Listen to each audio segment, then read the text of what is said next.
മിന്നുവിൻ്റെ കാഴ്ച പ്രശ്നം വാവക്ക് കിട്ടിയിട്ടുണ്ടോ? വാവേൻ്റെ കാഴ്ചയ്ക്ക് എന്തെങ്കിലും പ്രശ്നമുണ്ടോ? ഈ ഒരു ചോദ്യത്തിനുള്ള ഉത്തരമാണ് സോഷ്യൽ മീഡിയയിൽ പലർക്കും അറിയേണ്ടത്. നമ്മുടെ യൂട്യൂബിലായാലും ഇൻസ്റ്റയിലായാലും ഒക്കെ ഈ ഒരു കമൻറ്റ് ഒരുപാട് കണ്ടിട്ടുണ്ട്. അതിൻ്റെ ഉത്തരം പറയുന്നതിന് മുമ്പ് സുരേഷ് ഡോക്ടറെ നിങ്ങൾക്കൊന്ന് പരിചയപ്പെടുത്തി തരാം. ഞാൻ ആദ്യമായിട്ട് സുരേഷ് ഡോക്ടറെ കാണുന്നത് മിന്നുവിനെ കല്യാണം കഴിക്കാൻ തീരുമാനിച്ച ആ ഒരു സമയത്താണ്. അതായത് 6 വർഷങ്ങൾക്ക് മുമ്പ്. ആ ഒരു സമയത്ത് മിന്നുവിൻ്റെ ഉമ്മ പറഞ്ഞു, അവളുടെ കാഴ്ച പ്രശ്നം എത്രത്തോളമാണ് നിങ്ങൾക്ക് അറിയില്ലല്ലോ. അപ്പോൾ ഒരു ഡോക്ടറെ അടുത്ത് പോയിട്ട് നിങ്ങൾ കാര്യങ്ങളൊക്കെ ചോദിക്കും, നിങ്ങൾക്ക് എന്ത് സംശയം ഉണ്ടെങ്കിലും ചോദിച്ചോ, കാഴ്ചേൻ്റെ കാര്യങ്ങളൊക്കെ എന്നിട്ട് തീരുമാനം എടുത്താൽ മതി എന്ന് എന്നോട് പറഞ്ഞു. ഇന്ന് നമ്മൾ വീഡിയോ എടുക്കുമ്പോൾ പല ആളുകളോടും പറയാറുണ്ട്, നിങ്ങളൊരു ഡോക്ടറുടെ കൗൺസിലിംഗ് ഒക്കെ എടുക്കണേന്ന്. പലരും അത് ചിരിച്ച് തള്ളുമെങ്കിലും ഞാൻ ചെയ്ത കാര്യമാണ് കേട്ടോ അത്.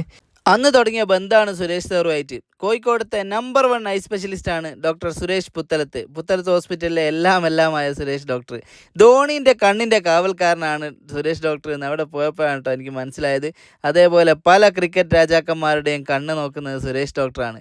സാറ് ഭയങ്കര ഡൗൺ ടു എർത്ത് ആണ് കേട്ടോ.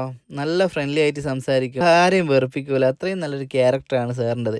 വാവയ്ക്ക് ഇപ്പോൾ കണ്ണിന് പ്രശ്നമൊന്നും ഇല്ല എന്നാണ് സാറ് പറഞ്ഞത്. 1.5 വർഷം കഴിഞ്ഞിട്ട് ഒന്നുകൂടെ ഒന്ന് ടെസ്റ്റ് ചെയ്യണം. ഇപ്പോൾ റെറ്റിനയ്ക്കും കാര്യങ്ങളൊന്നും പ്രശ്നമില്ല, അത് വരാനുള്ള സാധ്യതയും വളരെ കുറവാണെന്നാണ് പറഞ്ഞത്. അൽഹംദുലില്ലാ, പഠിച്ചവൻ സർവ്വസ്തുതിയും. അപ്പോൾ നിങ്ങളെല്ലാവരും ദുആ ചെയ്യണം ഇനിയും ഒന്നും വരാതിരിക്കാൻ കേട്ടോ.